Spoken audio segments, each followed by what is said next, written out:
Thank you for your emails. We've had quite a lot of emails about homework and how to support your daughters through homework. And I've asked Mrs. Brown, our Deputy Head Academic, to join me today, and she's going to help us talk about what's the best practice. And this is the kind of question that we get asked quite often. Obviously it's really important that the school is working with parents to support their daughters in terms of making progress. So it's a really interesting question. We talk a lot about independent learning at Northwood, and it's something that's really important for us to develop in the girls.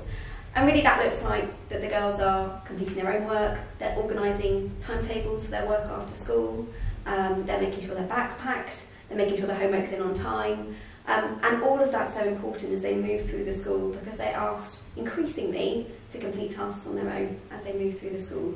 Parents obviously want to see everything, and so what would you advise parents to do when their daughters come home? Let's say they're a Year 7 pupil. Yeah, I think, well, the first thing is to talk to them about the work they've got. Yeah. So the girls all have a homework diary. Yeah. The teacher will ask them to get out during the lesson and to write their homework in. And in the homework diary, let's say what the work is, what the expectations are, and then also when it's to be handed in. So the first thing is having those conversations about what have you got tonight, what's due in for tomorrow, and supporting their daughters in making those choices as to what they could be doing tonight, what they might want to leave for another night. I think that's probably the most important thing.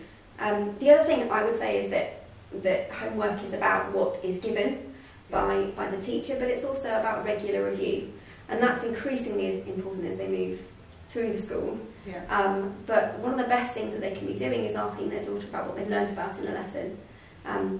Science tells us that the more that the girls are reviewing their work and articulating their work aloud, teaching a parent, that will really embed the knowledge.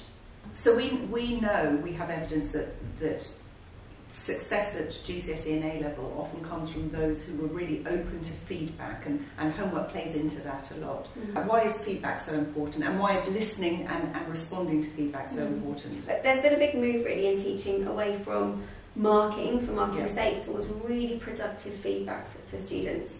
So our marking policy is that we use what went well and even better if, and hopefully parents will have seen those in their daughters' books, and that includes the things that the girls have done well, so that's the praise, but also a really clear indicator as to what they can do the next time they do that task. A really good thing that parents can be doing is looking at that with their daughters, talking through their EBI, talking through what they can do next time, and supporting them in making those changes moving forward.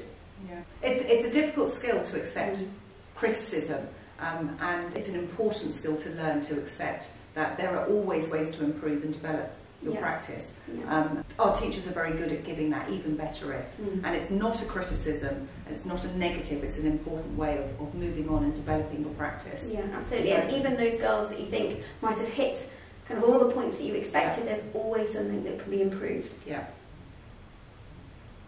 So there's obviously at this time of year some anxiety around the end of year exams for senior girls.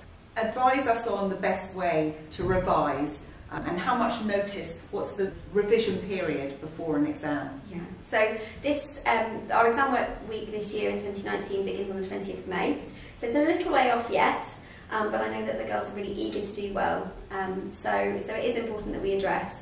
The first thing to say is that to keep it all in perspective.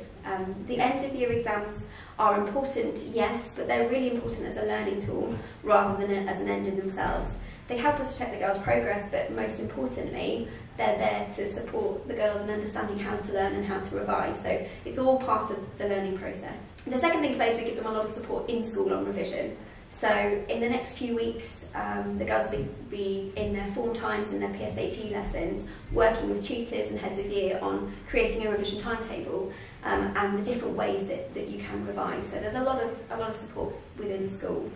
I mean, one of the key things that I would always say is that being prepared and being organised is really important. So obviously the Easter holidays are coming up. That might be a good opportunity to use some of that time to be doing some revision. Not all of that time. It's really important that the girls have some relaxation time too. Something really always sticks with me, which is that my chemistry teacher, I think I was in year 9 when he told me this, but he said, if you're going to create a revision timetable, split your day into 3. So you've got morning, afternoon and evening, and have 2 of those as work periods and the other one as free time. so that you're doing something fun and enjoyable every day, and that you're not spending the whole time on your revision. And also keeping your exercise. Yeah. Getting out, fresh air, yeah. exercise, really important. And seeing friends, and having that social time and time with family as well. So, in your opinion, is it better to work for 40 minutes with a break or work for an hour? I mean, how long periods should you be revising for before you take a break? I think it's different for different people, to be honest. What I would say is it's certainly true that you shouldn't be working for long stretches at a time. Your brain only has the ability to focus for up to an hour maximum. And after that, you should get up, have a walk around, have a drink, have a snack, and then come back to your work. It's important that your break isn't too long, so you don't get distracted by an episode of watching Netflix or whatever else, but that you are focused, but that you do have those breaks in between. And having a structured revision timetable is always going to help with that. Yeah. Because one, it's lovely to tick things off, to know that you have done it. But also because it gives you a focus. You know you have to have a break, you know you have to go out and exercise, you know you're going to have dinner, you're going to eat. Yeah. It's really important to have a timetable. Teachers will advise about how to best structure your timetable. Yeah, so the teacher will be there to support as to how to do that. The other things I'll be doing is working with girls on how to revise, different ways of revising. Certainly what you shouldn't do is just read through your notes, but people process and learn in different ways. So some people like to speak things aloud, other people will like to write. I'm a writer, and that's the way that I process. So the tutors will be working with the girls on the best revision methods for them. Thank you.